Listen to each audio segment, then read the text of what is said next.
Hlasíme sa z Trnavy, chalani, odohrali sme veľmi dobrý zápas, mne osobne sa páčil. Domáca Trnava by spodľahla Nitre Kings 0-4. Podľa mňa si bol hráč zápasu. Je to možné, ale tak nebolo by to bez obrany, samozrejme. To je ten kameň úspechu. Ja som tam len taký ten doťuk, že čo musí, čo neprejde. No dobre, ale mám taký pocit, že vždy, keď vyhráte nad Trnavou, je to dobrý zápas. A toto bol dobrý zápas. Možno fanúšikovia sledujú aj našu stránku, my sme písali, že toto je náš taký najvyrovnanejší súper, tam je veľmi vyrovnaná bilancia. Tam neviem, či my sme nevyhrali len po predĺžení zatiaľ, alebo teda po nájazdoch. No teraz už nie. Teraz už nie, no. Teraz to bolo náročné, ale vybojované. Boli Nitrania lepší o 4 góly? Takto to zhodnotí, no vyhrali, tak na tej tabuli sa tak píše, ale robili tam, vyhrali na tie góly, premenili tie šance, čo my nie. My sme mali, môžem povedať, v prvej polovici sme boli dosť rovnaké, alebo hrali sme rovnako, ale oni premenili tie šance, čo my nie.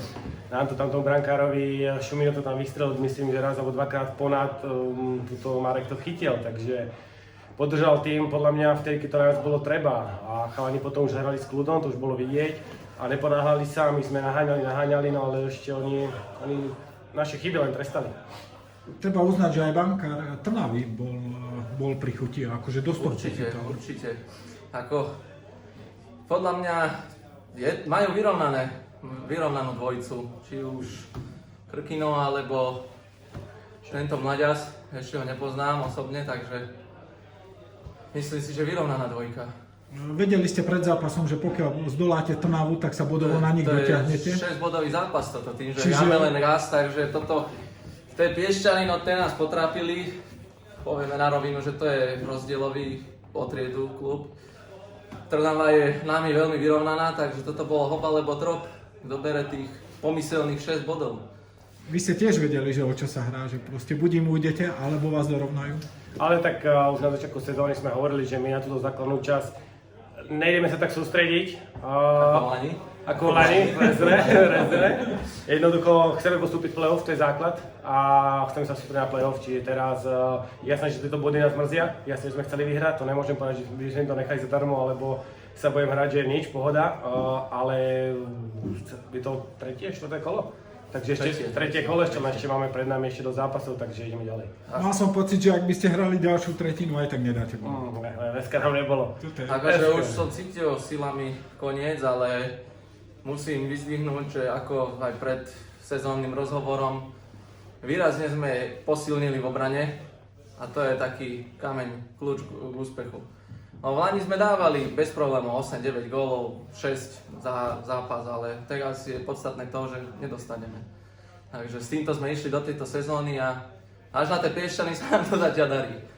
No, teraz nebude z toho séria tej Trnavy, ako sme videli minulý rok, lebo vy ste to preťali. Tak. Všakže? Nech nemá nedosériu, najlepšie. Nech je to vyrovnané. Ale ako si spomínal, defenzíva je ten základný kameň, na ktorom treba stavať, takže ofenzíve vy máte dostatočnú silu? Tak z jedného akože výnimočného hráča na góly sme stratili, ale myslím si, že hráč číslom 23, Mišo Remenár Koník, je jeden z top obrancov aktuálne, čo podľa mňa by si zaslúžil trošku povšimnutie. No. A ja som sa ešte dopočul, že v niektorom nitrianskom týme uvidíme nejakú hviezdu bývalú z NHL. Kde to bude? Kto to bude a kde to bude? Tak je to tajné, ale tak už je to také verejné tajomstvo, no ešte Joži ho lámeme, ako je nalomený, ale sám povedal, že je to dosť na neho rýchle, takže skôr ho možno uvidíme pri takom, nazvime to, že partičkovejšom súperovi. Nech najprv si oťuká ligu, nehodíme ho do hlbokej vody a plávaj. Hoši, vás o týždeň čakajú Zlaté Moravce, videli sme veľmi dobré zápasy rok dozadu s nimi. Tiež, tu už asi nie je ľahkého súpera, všakže? Myslím, že nie. Myslím, že dokonca aj tá Lehota, keď dostala prvý zápas proti Bratislave 19, v druhom zápase si to odčinila, jednoducho vyhrali, myslím 2-1, 3-2. 3-2 tam vyhrali. Ja si myslím, že tu sú všetci vyrovnaní. Na druhej strane to je o tom, aká partička sa zíde, kto bude môcť zranený a tak ďalej, ale ja osobne tu si nedokážem si tromfnúť alebo povedať dopredu, že kto do play postupí, kto postupí jednoducho. Videli sme to aj na Záhorí, že nebol to ľahký zápas, Vôbec, vyhrali vôbec. ste, ale nikto vám nič nedaruje za Tam darmo. bol otoč. Tam mali podané. A nezabúdajme, že Zlaté Moravci sú zatiaľ bez bodov, takže oni musia zabrať. Hej. Jednoznačne. Vás čaká nitrianske derby proti Hviezdam. To je To vždy dobrý je zápas. taký dobrý zápas podľa mňa, aj obzvlášť doma.